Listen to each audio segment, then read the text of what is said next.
Study Mates, kembali lagi bersama your study partner Let's Study.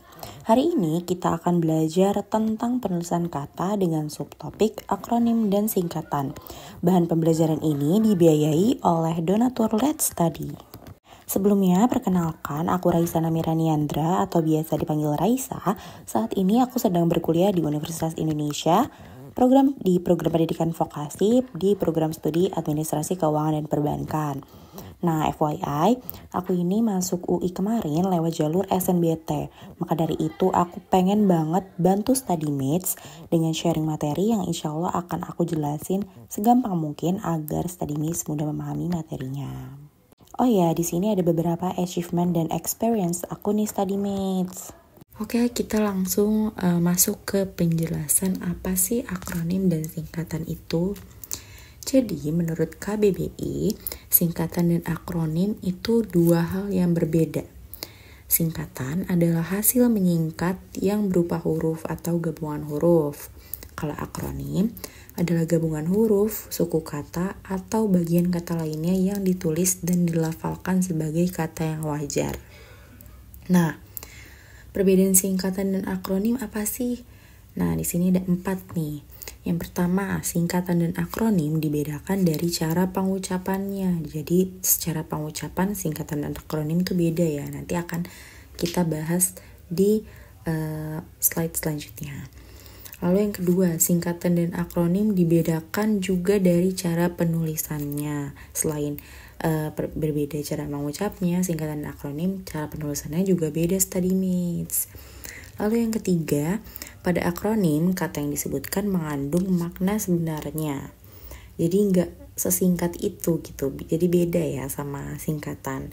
Nah, beda nih, singkatan tidak mengandung makna yang sebenarnya dan cenderung dibaca per huruf.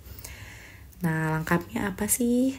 Coba kita bahas lebih lanjut nih, apa sih akronim dan singkatan. Oke, study mates, kita langsung bahas penulisan akronim terlebih dahulu ya. Yang pertama, ditulis dengan huruf kapital tanpa titik.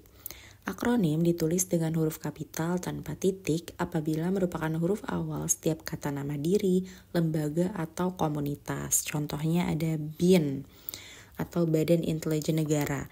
Itu ditulis tanpa titik dan pelafalannya juga bukan BIN ya, tapi BIN. Lalu ada juga PASI atau Persatuan Atletik Seluruh Indonesia, itu juga sama, dibacanya PASI ya, bukan PASI. Kalau itu nanti masuknya malah singkatan, kalau ini kan akronim. Lalu ada juga contohnya apalagi sih, Universitas Pajajaran, itu tuh itu termasuk akronim ya, UNPAD, itu tuh termasuk akronim. Kalau UGM, UI itu termasuknya singkatan karena dibacanya per huruf. Kalau UNPAD itu kan beberapa bagian kata dari Universitas Pajajaran gitu. UNPAD itu termasuknya akronim. Kayak apa lagi ya?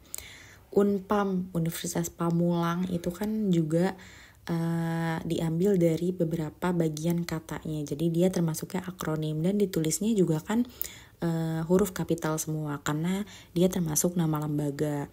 Oke, yang kedua, ditulis dengan kapital di huruf depan. Kalau tadi semuanya kapital, kalau ini hanya awalnya saja. Akronim ditulis dengan huruf kapital di awal kata apabila berupa gabungan suku kata atau huruf dan suku kata. Jadi contohnya ada Bappenas atau Badan Perencanaan Pembangunan Nasional. Itu ditulis depannya dengan huruf kapital. Juga KOANI atau Kongres Wanita Nasional itu ditulis dengan kapital di depan. Oke, study mates, penulisan akronim udah kita bahas. Sekarang lanjut ke penulisan singkatan. Yang pertama, ditulis dengan huruf besar dan titik di setiap unsur singkatan. Singkatan seluruhnya ditulis dengan huruf kapital dan disertai tanda titik pada setiap huruf atau unsur singkatan untuk penulisan nama orang, gelar, sapaan, jabatan, atau pangkat. Contohnya, R.A. Kartini atau Raden Ajeng Kartini. Di R.A. ini nih ditulisnya huruf besar semua dan ada titiknya. Terus contoh kedua ada MBA atau Master of Business Administration, itu juga ditulis huruf besar semua dan memakai tanda titik di setiap hurufnya. Lalu yang kedua ada ditulis dengan huruf kapital tanpa titik. Kalau tadi kapital dengan titik, kalau sekarang tanpa titik. Singkatan ditulis huruf besar apabila terdiri atas huruf awal setiap kata nama lembaga, badan organisasi, maupun dokumen resmi yang ditulis. Contohnya ada ITB atau Institut Teknologi Bandung, itu ditulis semuanya huruf besar tapi tanpa titik. Lalu ada juga PGRI, juga sama huruf besar semua dan tanpa titik. Ada lagi UI, terus juga UGM, dan masih banyak contoh lainnya.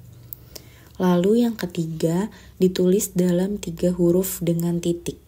Penulisan singkatan ditulis dalam 3 huruf dengan disertai titik dalam penggunaan suatu kata maupun frasa. Contohnya ada HLM, biasanya ada di ada di surat, terus DSB juga, dan sebagainya. Itu tuh ditulis semua hurufnya kecil, terus ada titiknya di akhirnya. Lalu yang keempat, singkatan untuk lambang kimia dan satuan ukuran. Kata yang merujuk pada lambang kimia, satuan ukuran, takaran, timbangan, dan mata uang dapat ditulis singkat tanpa diikuti tanda titik. Jadi penulisan satuan ukuran kayak kilogram atau HE nih, helium, itu tuh gak pakai titik ya, jadi langsung nulisnya. Oke, study mates, kita akan bahas contoh latihan akronim dan singkatan. Yang pertama, ini ada kalimat nih. Profesor Dr. Ujang berasal dari suku Sunda, tetapi ia berbahasa Batak. Bagaimanapun, ia tetap bangsa Indonesia.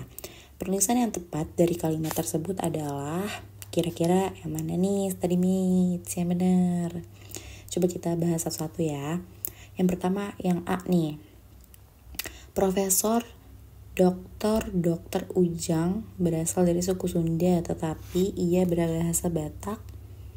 Bagaimanapun ia tetap bangsa Indonesia. Ini hampir benar semua nih, karena penulisannya suku Sunda, terus Bataknya juga huruf kapital, terus penulisan gelarnya juga benar. Coba kita lihat yang B ya. Profesor Dr. Ujang. Nah ini nih, ini harusnya Ujangnya kapital dong ya kan, berasal dari suku Sunda. Nah Sunda juga nih harusnya kapital, tapi ia berbahasa Batak. Nah Bataknya juga harusnya kapital. Bagaimanapun ia tetap bangsa Indonesia. Nah Indonesia juga kapitalnya harusnya, berarti B bukan jawabannya dong. Tapi kita harus lihat yang C dulu nih, kira-kira benar gak? Profesor Dr. Ujang berasal dari suku Sunda. Suku nih, penulisan suku harusnya huruf kecil aja ya, tetapi ia berbahasa. Nah bahasa juga nih, B-nya harusnya kecil aja. Batak udah benar, bagaimanapun ia tetap bangsa Indonesia. Jadi B dan C salah, yang benar adalah yang A, karena huruf kapital di ininya udah benar, terus juga di gelarnya juga benar. Nah yang kedua, kalimat berikut yang menggunakan penulisan singkatan dan akronim sesuai EYD adalah, kira-kira yang benar yang mana nih study mate? Coba kita lihat yang C. Tini menjabat sebagai humas di perusahaan tersebut. Nah, penulisan humas harusnya M-nya nggak usah huruf besar ya di tengah-tengah kayak gini, harusnya huruf kecil aja. Jadi C salah ya. Lalu yang B, ia ingin kuliah di UGM selepas SMA tahun ini. Penulisan UGM yang benar itu tanpa titik. Benar dengan kapital tapi nggak usah pakai titik ya study mates. Jadi yang B juga salah. Nah yang A nih, pemilu akan dilaksanakan serentak pada bulan Juni mendatang. Jawabannya yang A ya study mates, karena penulisan pemilu benar seperti ini. Oke lanjut soal nomor 3. Penulisan singkatan yang salah adalah, kira-kira yang mana nih? Apakah A, B atau C? Jawabannya adalah yang B ya yang salah, karena penulisan PT itu harusnya tidak usah memakai titik setelahnya. Jadi PT Rumah Indah itu nggak usah ada titiknya ya.